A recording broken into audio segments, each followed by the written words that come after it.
सबसे ज्यादा जो बार बार आपको रट्टा लगाना पड़ेगा वो बुक्स एंड ऑथर है। ट्रिक्स ऐड मत करना। फिर पहले कह देता हूँ, पहले अपनी कॉपी पे याद रख लो कि बुक्स को ट्रिक से याद नहीं करूंगा कभी भी। बुक्स को सीधे हाथ रख के छिपा के याद करूंगा। जैसे बचपन से बोलते थे, एक बार नाम पढ़ूंगा, हाथ रखूंगा दूसरी साइड उनका, छुपाऊंगा, फिर बोलने का प्रयास करूंगा, नहीं याद आएगा तो हाथ हटा के देख लूंगा, फिर छुपा लूंगा, फिर बोलूंगा। जब तक पूरा पेज मैं हाथ छिपा के नहीं बोल दूंगा तब तक मैं ये नहीं समझूंगा कि मैं एक बार याद कर चुका हूँ। तो अब उससे आगे चलूंगा। हाथ क्लियर है, थम्स अप करें। ठीक है, ऐसे करना है। ओके, तो बुक्स एंड ऑथर को हम पढ़ना शुरू करेंगे और इसमें प्राचीन पुस्तकों से शुरू करेंगे। जैसे रामायण से शुरू करते हैं। रामायण संस्कृत में रचित वाल्मीकि रामायण, आर्ष रामायण सबसे प्राचीन मानी जाती है। यानी जो सबसे पहले रामायण लिखी थी वो किसने लिखी थी? वाल्मीकि जी ने लिखी थी। किस भाषा में लिखी थी? संस्कृत। देखो, प्राचीन जो रचनाएं हैं, जो बहुत प्राचीन भारत की रचनाएं हैं, वो ज्यादातर संस्कृत में ही है, क्योंकि सभी भाषाओं की जननी को सी है दोस्तों, वो संस्कृत है। कहते सभी भाषाएं इससे होकर के जन्मी है। जैसे संस्कृत से आपका वैदिक धर्म की आपका बौद्ध धर्म पाली है। ठीक है, जैन धर्म की प्राकृत भी इसी से जन्मी है। हिंदी की जितनी भी प्रमुख बोलियां हैं या अन्य चीजें, वो भी संस्कृत से जन्मी है ना। तो हिंदी मतलब ये कहेंगे कि उसकी भी आदि जननी संस्कृत है। तो पहले प्राचीन भारत में संस्कृत का बहुत प्रयोग होता था। इसको अवधी भाषा में तुलसीदास जी ने लिखा। अवधी क्योंकि अवध क्षेत्र के पास की भाषा थी, अयोध्या के आसपास की। तुलसीदास जी ने इसको लिखा। ठीक है, मुगल काल के समय थे तुलसीदास जी। रामायण में 24,000 श्लोक हैं, 500 खंड हैं, 7 कांड हैं। पूरी रामायण बटी हुई है भगवान श्री राम के बचपन बालकांड से लेकर के अयोध्या कांड, अरण्य कांड, सुंदर कांड, किष्किंधा कांड, लंका कांड और उत्तर कांड, अंतिम कांड है। इंपॉर्टेंट बात देखनी है, रामायण को इंग्लिश में किसने ट्रांसलेट किया था? इंग्लिश में खूब पढ़ी गई, RTH ग्रिफिथ। क्या नाम है भाई साहब? एक नाम बोलना है बस इस स्लाइड पे आपको, एक नाम नहीं भूलना है। क्या बोलेंगे आपका? वाल्मीकि, सब जानते हैं वाल्मीकि ने लिखा। अवधी में तुलसीदास जी ने लिखी, हम जानते हैं। एक चीज हमको नहीं भूलनी है, रामायण का इंग्लिश में ट्रांसलेशन किसने किया? RTH Griffith. RTH Griffith. ठीक है। रामायण का फारसी में अनुवाद। अब देखो, फारसी में जो भी ट्रांसलेशन हुए उनके लिए सबसे ज्यादा कहा जाता है कि अकबर ने उन ट्रांसलेशन को कराया, क्योंकि अकबर चाहता था कि भाई जो भारत का ज्ञान है ये पहुंचे। ठीक है, फारसी भाषा में होकर फारस के क्षेत्रों तक, मिड एशिया में प्रचारित प्रसारित हो। तो अकबर तो इसके लिए अपना एक डिपार्टमेंट बनाता है, अनुवाद विभाग। अनुवाद विभाग बनाता है। ठीक है, बहुत बढ़िया। तो उसके समय पे जितने भी आपका ट्रांसलेशन हुए वो अब्दुल कादिर बदायूनी ने बनाए। सर मैं नोट्स को जैसे इसमें लिखा हुआ ऐसे ही लिख लूं? हाँ बिल्कुल ऐसे ही लिखना है। नोट्स ऐसे ही लिखा करो जैसे इसमें लिखते हैं। ओके, अतिरिक्त बातें करते हुए कोई नहीं मिलना चाहिए। इसके अलावा अतिरिक्त बातें हुए करते हुए कोई नहीं मिलना चाहिए, सिर्फ क्लास पे फोकस। ठीक है, और ऐसे हाथ रख लेना एक तरफ, जो ये दिखे ना तो अपनी कॉपी, फोन ऐसे होगा ना तो इस पे कॉपी रख लो, कॉपी एक तरफ कॉपी रख लो, उसको बोलेंगे वापस। रामायण का उर्दू में अनुवाद राणा लखनवी, क्या बोलोगे? राणा लखनवी ने किया। फारसी इंपॉर्टेंट है। बांग्ला में कीर्तिवास ओझा ने। तमिल में रामायण को किसने? तमिलनाडु में फिर इसको ट्रांसलेट किया गया। बहुत सारे ट्रांसलेशन हुए और कहानी भी बदली है कई बार तो रामायण की। अलग अलग जगह जगह अलग अलग कहानियां हैं, कंटेक्स्ट बदल दिया गया है। तेलुगु भास्कर, कन्नड़ कुमदेंदु, नेपाली में भानुभक्त आचार्य, ये इसके कुछ ट्रांसलेशन है। महाभारत, महाभारत को किस नाम से जानते हैं हम? भारत जय या जय संहिता, प्राचीन पुस्तक है। रचयिता इसके वेद व्यास थे। महाभारत का फारसी में जो अनुवाद हुआ वो रजमनामा के नाम से हुआ। रजमनामा मतलब युद्ध की पुस्तक, और ये भी किसने किया? बदायूनी ने, लिखा हुआ है सॉरी। तो यानी कि आप देख रहे हैं फारसी में जो ट्रांसलेशन हो रहे हैं प्राचीन पुस्तकों के, तो वो किसके टाइम पे हो रहे हैं? तो राजा कौन है ये याद रखना है। राजा कौन है ये बताओ पहले फटाफट से। तो आप कहेंगे राजा तो है भैया आपका अकबर, और उसके दरबार में अनुवाद विभाग का प्रमुख कौन था? अब्दुल कादिर बदायूनी। ठीक है, बहुत बढ़िया, ठीक आंसर दिया एकदम से आपने। अनिकेत भाई सही आंसर है, बहुत बढ़िया।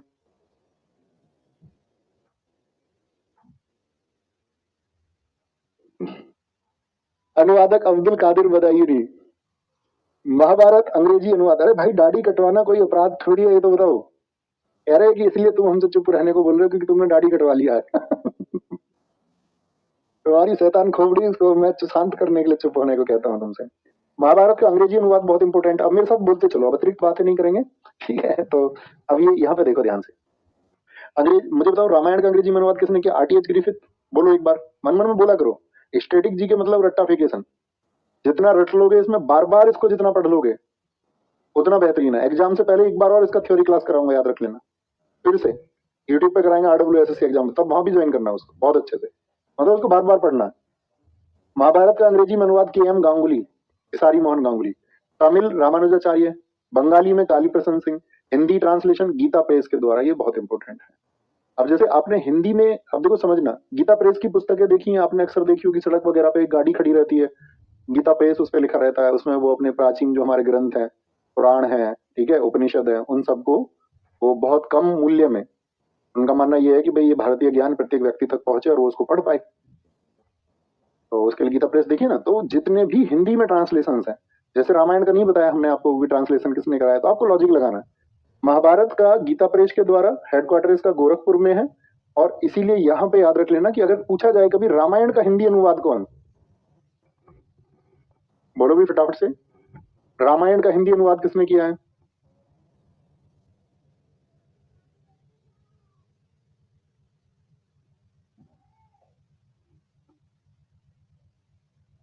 बहुत बढ़िया।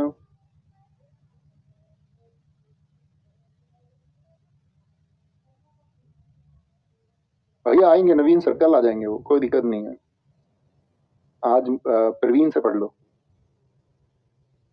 ना। जी भैया देखा है हमने गीता प्रेस। ओम भाई एकदम ठीक है, देखा है ना गीता प्रेस, हाँ यही। तो गीता प्रेस ही आपका हिंदी में ट्रांसलेशन करती है। ओके, श्रीमद् भगवत गीता जी, आप ये जानते ही हो कि ये भी आपका किसका, महाभारत का आपका 18वां जो अध्याय है उसमें इसका वर्णन है। तो दूसरा नाम गीतोपनिषद बोलते हैं। अब मैं बोलूँ ये हिंदी में कहाँ से आती है? इंग्लिश ट्रांसलेशन मत बोलना किसी का भी। विलियम विल्किंस ने गीता जी का इंग्लिश ट्रांसलेशन किया। तो तीनों का बोलो एक बार। रामायण का इंग्लिश ट्रांसलेशन किसने किया है? तो आरटीएच ग्रिफिथ। मैं बोलूँ महाभारत का इंग्लिश ट्रांसलेशन किसने किया है, तो आप बोलेंगे क्या भैया? महाभारत का केसारी मोहन गांगुली यानी के.एम. गांगुली। और मैं आपसे पूछूं कि गीता जी का किसने किया है, तो विलियम विल्किंस कहेंगे, विलियम विल्किंस कहेंगे, ठीक है। उर्दू में अनुवाद मेहरुल्लाह ने किया है इसका। ये तो हमारे बहुत प्राचीन पुस्तक है, प्राचीन पुस्तकें यहाँ पे पढ़ना शुरू करो एक बार। पढ़ने के लिए फिर बता देता हूँ, कोई पेपर है भाई? यहाँ यही दिखा दो, माउस की पैड। जब आपका फोन रहे तो ऐसे छिपाना है, ऐसे, समझ गए मेरी बात को? ऐसे छिपा के बोलना है हमेशा इनको। जब याद करो एक बार पढ़ो ध्यान से एक दो बार, और फिर छिपा के बोलो इसको, और फिर हटाते चलो हाथ को ऐसे नीचे की तरफ, ठीक है। अष्टाध्यायी पाणिनि, महाभाष्य पतंजलि, इन्होंने योग शास्त्र भी लिखा। बुद्ध चरित्र असव घोष, महाविवासा शास्त्र वसुमित्र, स्वपनवास वदत्ता नामक पुस्तक भास ने लिखी। कामसूत्र वात्स्यायन ने, कुमार संभवम कालिदास। अष्टाध्यायी तो क्या है? अष्टाध्यायी में प्राचीन भारत के इतिहास को बताया गया है। जैसे इसमें बताया गया कि भारत जो है 22 क्षेत्रों में बटा हुआ था। आपने हिस्ट्री में पढ़ा होगा महाजनपद वर्ड, तो वहां पर 16 महाजनपद आपने पढ़े होंगे। तो 16 महाजनपद यहाँ पाणिनि ने बताए हैं आपको 22 महाजनपद। संस्कृत की पहली व्याकरण है। देखो हर भाषा का अपना ग्रामर होता है या नहीं होता? इंग्लिश, इंग्लिश का ग्रामर होता है, पढ़ा है आपने? ऐसे ही हिंदी की भी अपनी व्याकरण होती है। आप कहोगे हाँ जी होती है। तो संस्कृत की पहली व्याकरण कौन सी है? तो वो है अष्टाध्यायी। अष्टाध्यायी बहुत पूछी जाती है, जिसको मैं महत्वपूर्ण मार्क करूं साथी उसको जरूर महत्वपूर्ण मार्क कर लेना। बुद्ध चरित्र पुस्तक को मार्क करना, तो अपनवास वदत्ता को मार्क करना। कामसूत्र, इसमें क्या है आपका पति और पत्नी के बीच के संबंधों की स्थितियों को दर्शाया गया है। कुमार संभवम कालिदास, रघुकुल वंश पर भगवान श्री राम के कालिदास। मालविका और अग्निमित्र, हिस्ट्री में आप पढ़ोगे इन दोनों विरोधी राजा, मालविका तो जो है विरोधी राजा, और ये आपका तुंग शासकों में अग्निमित्र, तो उनके बीच की प्रेम कहानी है। नाट्य शास्त्र भरत मुनि, ये मैं आपको बता चुका। विशाखा दत्त, हिस्ट्री में आपने गुप्त वंश पढ़ा होगा, तो वहां पर गुप्त वंश में कौन था आपका? चंद्रगुप्त द्वितीय को पढ़ा है आपने, जो कि चंद्रगुप्त द्वितीय आपका 380 से 414 तक शासक था। तो उसी चंद्रगुप्त द्वितीय का एक भाई था बड़ा, जिसको मार के वो गद्दी पे बैठा था, उसका नाम था रामगुप्त, ठीक है। तो उस कहानी को इसमें बताया गया है, उसकी प्रेम कहानी को। मुद्रा राक्षस, विशाखा दत्त बहुत इंपॉर्टेंट है। चंद्रबरदाई की पृथ्वीराज रास हुआ है, क्योंकि पृथ्वीराज तृतीय थे। अच्छा एक बात बताओ, हिस्ट्री आपकी क्लास अभी चली है नहीं चली? हिस्ट्री की क्लासेस, हिस्ट्री की क्लासेस नहीं चली अभी दिल्ली पुलिस में? आप पढ़ोगे इन चीजों को, है ना? मैं अक्सर आपसे बोलूँ, अभी नहीं पढ़ा तो आप पढ़ोगे। पृथ्वीराज रासो आप पढ़ेंगे वहां पर। जी मोहम्मद गोरी आया, तो मोहम्मद गोरी 1191 और 92 में 2 युद्ध लड़ा था तराइन के। तो पहले युद्ध को तो मोहम्मद गोरी हार गया था, लेकिन दूसरे को जीत गया था। तो पृथ्वीराज तृतीय है। उनके दोस्त का नाम था चंद्रबरदाई, तो इस किताब में उन्होंने उन्हीं युद्धों का वर्णन किया है। मृच्छकटिकम, लकड़ी का खिलौना, शूद्रक की है, इंपोर्टेंट बुक है। वराहमिहिर, वराहमिहिर भारत के साथी, अगर मैं बात करूं, बहुत बड़े खगोल शास्त्री रहे, यानी एस्ट्रोनॉमी में इनकी बहुत रुचि थी। और जो चंद्रगुप्त द्वितीय था, जैसे अकबर के दरबार पे कितने रत्न मैं आपको बताता हूँ, 9 रत्न। ऐसे ही अकबर ने किसको कॉपी किया था? चंद्रगुप्त सेकंड को। तो ये चंद्रगुप्त सेकंड के दरबार में 9 रत्नों में से एक थे। और चंद्रगुप्त ने इनको रिसर्च के लिए छोड़ दिया कि भैया आप विद्वान व्यक्ति हैं, और इनको वराहमीर को एक हवेली भी दी थी, इसको बोलते थे मिहिर की हवेली। मिहिर की हवेली ही, अब आप दिल्ली पुलिस में जाओगे तो आप एक जगह देखोगे मेहरौली, कुतुब मीनार के आसपास। कुतुब मीनार कॉम्प्लेक्स जो है वो मेहरौली में है। तो वो मेहरौली को कैसे नाम पड़ा मेहरौली, तो वो ऐसे ही पड़ा, मिहिर की हवेली को धीरे बोलते मीर की हवेली, मीर की हवेली, मीर की हवेली, मीर की हवेली, और आज वर्तमान में वो दिल्ली में मेहरौली हो चुका है। तो वहां पर है ये वराहमीर चंद्रगुप्त द्वितीय के दरबार में था, तो इन्होंने अपनी किताब लिखी एक बहुत इंपॉर्टेंट, व्रत संहिता। विष्णु शर्मा की पंचतंत्र, इसमें क्या है, बच्चों के लिए नैतिक कहानियां हैं पंचतंत्र में। और पंचतंत्र मैं आपको बताऊं, ये दुनिया की बाइबिल के बाद में सबसे ज्यादा बेची जाने वाली पुस्तक है पूरे विश्व में। ठीक है, बहुत बढ़िया जी, बहुत बढ़िया। पंचतंत्र विष्णु शर्मा, आगे आएंगे। कृतार्जुनीयम ये लिखी आपका भारवी ने। दंडी ने 10 कुमार चरित्रम, ये इतिहास की पुस्तकें हैं दक्षिण भारत में। बाणभट्ट ये साथी, कन्नौज पर एक राजा हुआ, ये सब इतिहास में पढ़ेंगे आप, है ना। कन्नौज में एक राजा हुआ था हर्षवर्धन, देखो ये जो लिखा है ना बाणभट्ट, ये हर्षवर्धन के दरबार में उसका कोइट फाइट था, दरबारी कवि था, तो उसने हर्ष की प्रशंसा में लिखी हर्षचरित्र, और इसी शासन को लेकर के उसने लिखी कादम्बरी। खुद हर्षवर्धन ने भी 3 लिखे थे, आपका रत्नावली, प्रियदर्शिका और आपका नागानंद। एक और लिख लेना यहाँ पे, नागानंद। 3 नाटक लिखे हैं स्वयं हर्षवर्धन ने। किसने लिखे हैं ये तीनों? हर्षवर्धन के। ये उत्तर भारत का एक राजा था। बच्चों बोलना है ऐसे जैसे मैं हाथ रख के बोलना है, जैसे मैंने तुमको बताया है। मालती माधव भवभूति की पृथ्वीराज विजय जगनीक ने लिखी है, कर्पूर मंजरी राजशेखर की। ये सब हिस्ट्री में आप बार बार रिपीट होंगी आपके सामने, जब आप हिस्ट्री पढ़ेंगे तो किताबें सब नाम आएगा आपके सामने। भैया हम इनको एक बार पहले पढ़ चुके हैं, अब हमें परेशानी नहीं होती है। अच्छी बात है दोस्त, ये तो यही तो मैं कहता हूँ। देखो एक बार आप पढ़ चुके हैं, दोबारा में परेशानी क्यों नहीं हो रही है? क्योंकि माइंड प्रिपेयर हो गया। एक बार पढ़ने के बाद चीजें आसान होंगी। दिक्कत उन बच्चों के साथ में होती है जो पढ़ने बैठे, कुछ नया दिखा, अरे हाँ हाँ हाँ, अब कैसे होगा, अब क्या करें, अब कूद जाएं, अब लटक जाएं, अब लौट जाएं। एक बार चीजों को पढ़ो पहले, अननोन चीज है, नई चीज है, उसको पढ़ो। पढ़ के जब दोबारा पढ़ने जाओगे अपने आप कॉन्फिडेंस आएगा। रिवीजन करते समय अपने आप कॉन्फिडेंस आता है। हर चीज के लिए इंसान जब जन्म होता है उसका कुछ सीख के थोड़ी ना आता है, वो यही जानता है सब कुछ। जानने का प्रयास करोगे तब जानोगे ना। गीत गोविंद जयदेव, जैसे इसको ऐसे याद कर ले कि भैया किसी की जय हो गई, उसके गीत गाए गए, कुछ ट्रिक बनाना मत। राज तरंगणी, कल्हण ने लिखा है कश्मीर का इतिहास, क्योंकि कश्मीर के इतिहास का सबसे जो अच्छा रिसोर्स माना जाता है वो कल्हण को माना जाता है।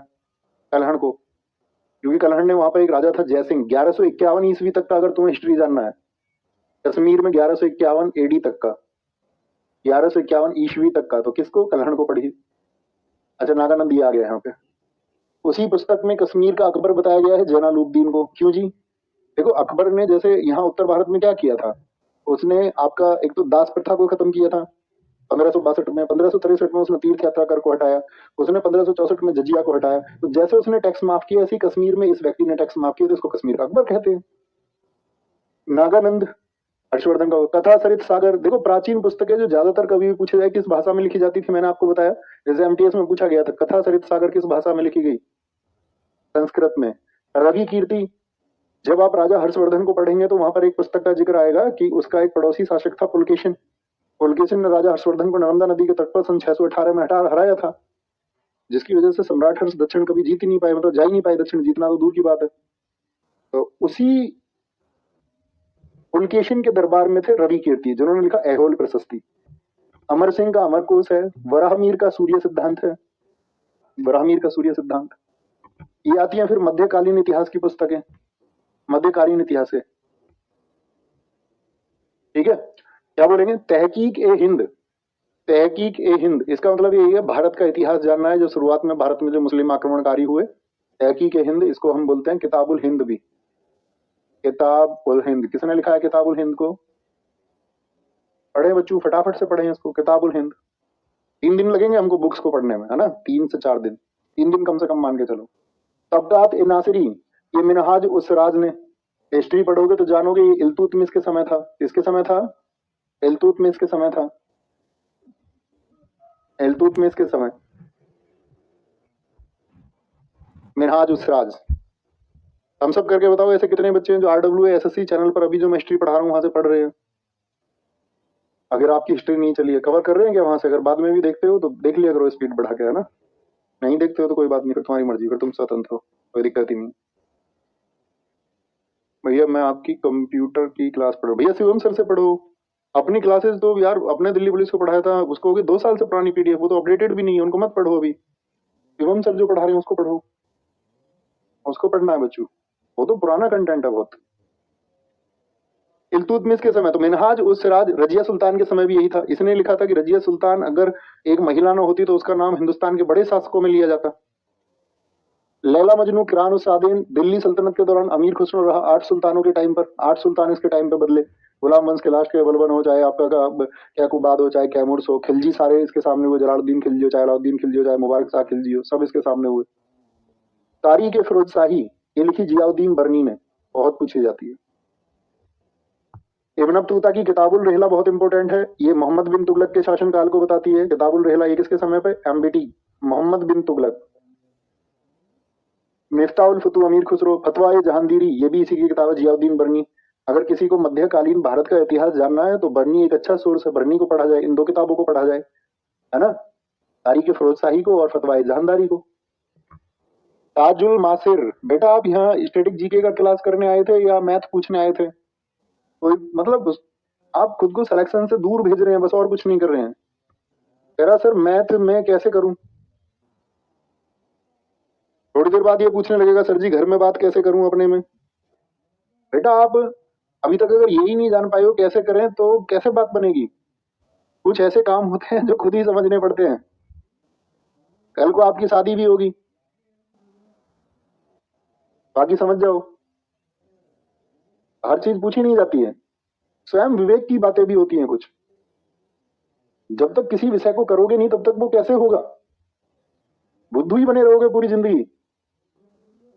थोड़ा सोचो, खुद से सवाल करो, खुद से, किसी और से मत करो। आप बाहर की तरफ सवाल फेंक रहे हैं इसीलिए बौद्धिक नहीं हो पाते हो। अपने अंदर की तरफ उन सवालों को भेजोगे तो बौद्धिक हो जाओगे, ये अपने आप डेवलप हो जाएगा। लेकिन ये कुछ आया उसको तुरंत बाहर फेंक दो तो तुम्हारे पास कहाँ रहा? कोई सवाल, कोई जिज्ञासा पैदा हुई, तुरंत बाहर फेंक दो उसको, तो तुम्हारे पास तो बची नहीं है। ऑब्जर्व करो, सोचो, अच्छा मैथ मुझे नहीं आता है तो करना पड़ेगा, सीधा सा सॉल्यूशन है, और कोई सॉल्यूशन नहीं है बच्चों, और कोई सॉल्यूशन नहीं है मेरे भाई। हर चीज को करना पड़ेगा, हर एक काम मन लगाना पड़ेगा। अपने फादर साहब के बारे में सोचो ना, वो बोलते मेरा मन नहीं लग रहा है।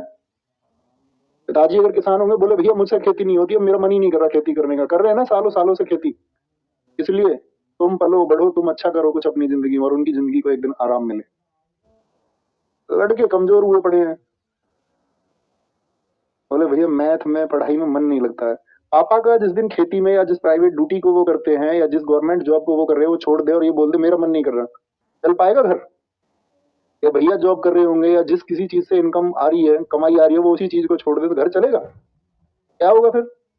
मन का खेल है ही नहीं। इतना पॉपुलर हुआ अभी तो मन के हारे हार है और मन के जीते जीत। ये तो तुम्हारा अपना पहलू है, तुम चाहोगे मन जीतेगा, तुम चाहोगे मन हारेगा। मन तुम्हारे ऊपर हावी नहीं होना चाहिए, तुम मन के ऊपर हावी होने चाहिए, उतने बौद्धिक बनो। तारीख ए मुबारक शाही याया बिन सरहिंदी, ये सैयद वंश के बारे में हिस्ट्री में आप पढ़ोगे। दिल्ली सल्तनत में एक वंश हुआ था, चौथे नंबर का वंश था, 1414 से 1451 तक रूल किया था। सैयद वंश की जानकारी देती है पुस्तक। तारीख ए यामिनी ये गजनी वंश की जानकारी देती है, गजनी वंश की। जब महमूद गजनवी आया था ना भारत में, लुटेरा, चोर, डाकू, उस महमूद गजनवी का दरबारी इतिहासकार है कुतुबी, ठीक है, इसने लिखी तारीख ए यामिनी।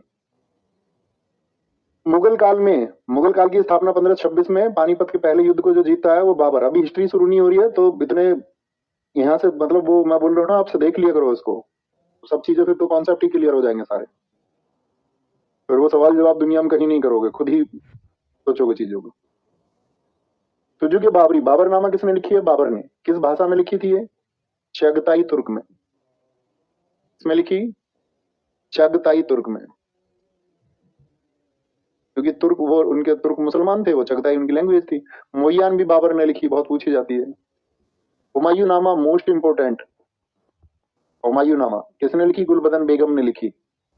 अकबरनामा अबुल फजल ने लिखी। अकबरनामा के कितने पार्ट है? 3 पार्ट है, 3 भाग हैं, और जो थर्ड भाग है उसी को बोलते हैं आईने अकबरी। थर्ड भाग को क्या कहा जाता है? आईने अकबरी, ठीक है।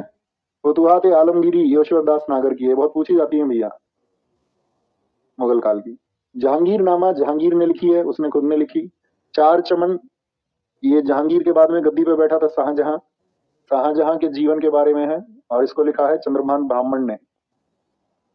मजमुल बहरीन मुगल काल का सबसे बुद्धिमान शासक दारा से कहो सीर अकबर।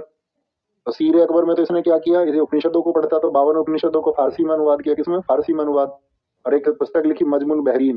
दिल्ली पुलिस 2017 ने पूछा, दिल्ली पुलिस आपका साथी 2023 पूछा, 21 पूछा, सब में पूछा है।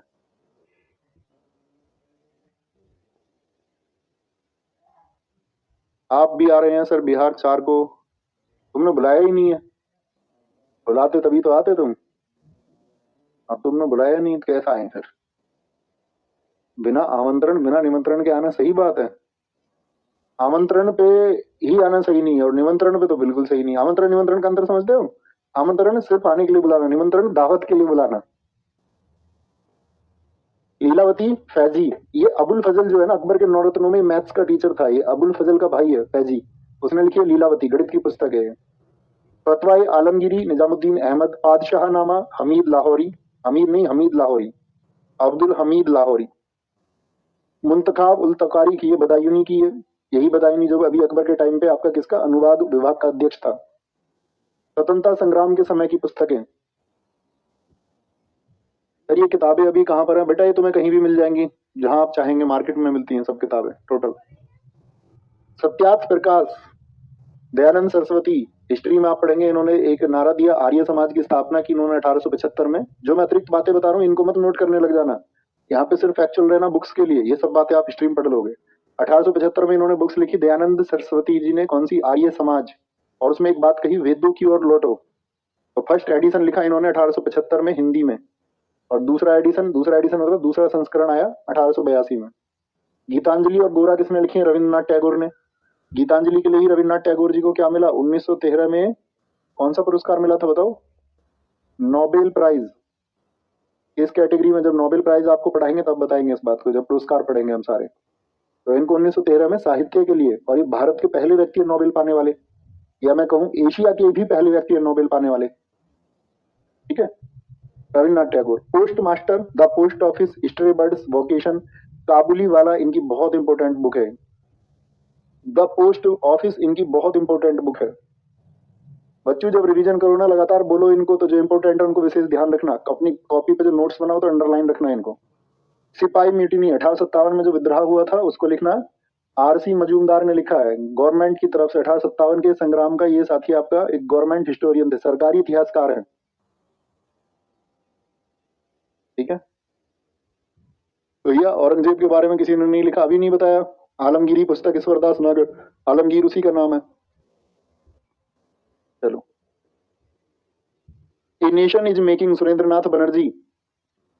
The Indian war of independence, ये भी 1857 के ऊपर लिखी गई पुस्तक है, 1857 के ऊपर ही। वीडी सावरकर, विनायक दामोदर सावरकर। नील दर्पण, जो भारत में नील विद्रोह हुआ था, किसानों पर आपका ब्रिटिश सरकार ने कितना अत्याचार किया था, उसकी मार्मिक स्थिति को इस पुस्तक में दर्शाया गया है। मोहनदास करमचंद गांधी अपनी बातें रखते थे यंग इंडिया में, अपने जो विचार थे। उनकी किताब है की टू हेल्थ, स्वास्थ्य की कुंजी, स्वास्थ्य की कुंजी, कुंजी बोलते हैं चाबी को, key to health. My experiment with truth, सत्य के साथ मेरे प्रियो, किस भाषा में लिखी, जरा देखें पढ़ के इसको, क्या लिखा हुआ है। गांधी जी की बहुत चर्चित पुस्तक है, और ऐसा कोई एग्जाम नहीं जिसमें ये ना पूछी जाती हो, सत्य के साथ मेरे प्रयोग, आपके भी किसी ना किसी शिफ्ट में जरूर आएगी। दरअसल में इन्होंने गुजराती भाषा में लिखी थी, बाद में इनके एक सचिव थे महादेव देसाई, उन्होंने इसको इंग्लिश में लिखा, और फिर हिंदी में तो बहुत सारे ट्रांसलेशन बाद में होते रहे। तो कभी भी पूछे इसका गुजराती भाषा, इसका इंग्लिश ट्रांसलेशन, अंग्रेजी भाषा में इसका अनुवाद किसने किया था? तो गांधी जी के अपने सचिव थे, क्या नाम है उनका, ये भी बात हिस्ट्री में आप पढ़ेंगे, महादेव देसाई। आपसे पहले हिस्ट्री पढ़ चुके होते तो कोई दिक्कत ही ना होती, लेकिन जिनकी अभी एज हुई है तो वो पढ़ेंगे, वो संयम रखना थोड़ा, वो सब जानेंगे। माई लाइफ माई मैसेज, ये भी गांधी जी की है। हाँ एक बात याद रखो, एक तो मुझे एक याद आया, एक बच्चे का, आपको भी मुझे बताना था, एक बच्चे का मैसेज आया है। एक तो पंडित रविशंकर की जो एल्बम है उनका नाम हमसे उल्टा हो गया, हमने बोल दिया माई लाइफ माई म्यूजिक। तो एक बार थम्स अप करो, कागज पे लिख लो, पंडित रविशंकर जब हमने आपको बताए हैं, क्या जब हमने बताए आपको वहां पर, उनको हमने पढ़ा होगा, उनको हमने पढ़ा होगा आपका वाद्य यंत्रों में, म्यूजिकल इंस्ट्रूमेंट्स में, तो वहां जाना, वो उल्टा लिखा होगा माई लाइफ माई म्यूजिक, तो आपको लिख लेना है उसको माई म्यूजिक माई लाइफ, लिख लो अभी अपनी कॉपी पे माई म्यूजिक माई लाइफ। एक तो ये कंफ्यूजन है बच्चों को। एक कंफ्यूजन था आपका, दूसरा लिखो, एक कंफ्यूजन है दिल्ली घराने के संस्थापक का कई बच्चों को। देखो मम्मन खान को भी माना जाता है क्योंकि उन्होंने प्रचारित प्रसारित किया, लेकिन एक नाम आता है उस्ताद सिद्धार खान का, तो ये भी लिख लो, दिल्ली घराने की संस्था में उस्ताद सिद्धार खान का बहुत बड़ा रोल है, यानी कि बहुत बड़ा सहयोग है। लिख लीजिए संस्थापक सिद्धार खान। सिद्धार खान ना मिले तो मम्मन खान लिखना, नहीं तो सिद्धार्थ खान मिल जाएंगे, ठीक है ना। ये दो बातें बतानी थी। My experiment, my life my message, pathway to God, Hind Swaraj. अब देखो हिंद स्वराज पुस्तक उन्होंने लिखी, लेकिन एसएससी इसको पूछती है इंडियन होम रूल के नाम से। हिंद को इंडियन कहते थे, होम रूल को स्वराज बोल देते थे, ये बहुत पूछी जाती है। Poverty and un-British rule of India, इसमें इन्होंने बताया था दादा भाई नेहरू ने कि ब्रिटिश सरकार कैसे हमको लूट रही है और कैसे हमारे पैसे को ब्रिटेन से यहां से लेके जा रहे हैं। New India Commonwealth Annie Besant Bharat में आई थी, थियोसोफिकल सोसाइटी से जुड़ी हुई थी, जिसको आपका कर्नल उल्काट और मैडम ब्लाटावस्की ने बनाया था 1875 न्यूयॉर्क में। ये फिर इंडिया में आई और इंडिया में फिर भारत के स्वतंत्रता आंदोलन से जुड़ गई थी, ये आयरलैंड की, लेकिन भारत में ही रही फिर। History of Hindu chemistry PC Roy, Soviet Asia Pandit Nehru, whither India Rabindranath Tagore. बहुत बार नाम रिपीट होंगे, ठीक है ना, ध्यान से देखना, उसकी सिमेट्री यही है याद करने की। लेटर्स फ्रॉम रूस Rabindranath Tagore, India wins freedom Abul Kalam Azad. Abdul Kalam Azad नहीं, अब्दुल कलाम आजाद तो वो हैं जो राष्ट्रपति रहे, उनकी भी किताबें बहुत इंपॉर्टेंट है। ये वो भारत के पहले शिक्षा मंत्री, भारत के पहले शिक्षा मंत्री जिनको 1992 में भारत रत्न मिला था, पढ़ाएंगे आपको आगे चल के। धीरे धीरे धीरे धीरे नाम को देखते रहे जो मैं महत्वपूर्ण बता रहा हूँ। India unrest Valentine's role, problem of the East, ये कर्जन ने लिखा क्योंकि कर्जन ने भारत को बांटा ना हिंदू मुस्लिम में। हाँ जी, तो ईस्ट यानी कि पश्चिम के देश के तुलना में हम भारत हमारा ईस्ट में पड़ता है, तो ईस्ट की परेशानियों के बारे में लिख रहा है। गांधी वर्सेज लेनिन एसेड आगे। वाई सोशलिज्म, समाजवाद क्यों, ये जयप्रकाश नारायण जिनको हम लोक नायक बोलते हैं, इनकी किताब है। फिलोसफी ऑफ द बम, हमारे जो क्रांतिकारी थे उनको बम बनाना किसने सिखाया, भगवती चरण बोहरा, भगवती चरण बोहरा, तो उन्होंने लिखी फिलोसफी ऑफ द बम। इन्हीं की वाइफ है, हिस्ट्री में जिक्र आएगा उनकी वाइफ का, आप भी सैल्यूट करेंगे, दुर्गा भाभी। उनका जिक्र आता है कि जो क्रांतिकारियों को बहुत कड़ी निगरानी में ब्रिटिश सरकार रखती थी कि भाई कौन किधर मूवमेंट कर रहा था, दुर्गा भागी भी, सब किसी ने सोचा भी नहीं था स्त्रियां भी ऐसे होंगी, तो वो पिस्टल हथियार बॉम्ब इन सब चीजों को एक जगह से दूसरी जगह पहुंचा देती थी। उनका भी हमारी क्रांति में बहुत योगदान रहा। गण देवता ताराशंकर बंदोपाध्याय, इंडियन मुसलमान हंटर की है।